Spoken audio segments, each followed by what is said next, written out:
সকালবেলা সমস্ত কাজবাজ সেরে তাড়াতাড়ি ঢুকে গেছি রান্নাঘরে। আর আগে এসে ভাতটাকে বসিয়ে দিচ্ছি। কারণ এখন না শীতের টাইম, একদম টাইমে পারা যায় না।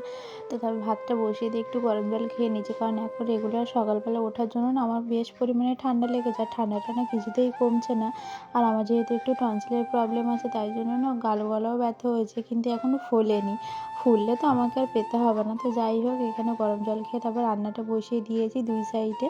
ওখানে ফুলকপি আলুর রসা করব, আর আজকেও করব গাটি কচু দিয়ে আমুদি মাছের ঝাল।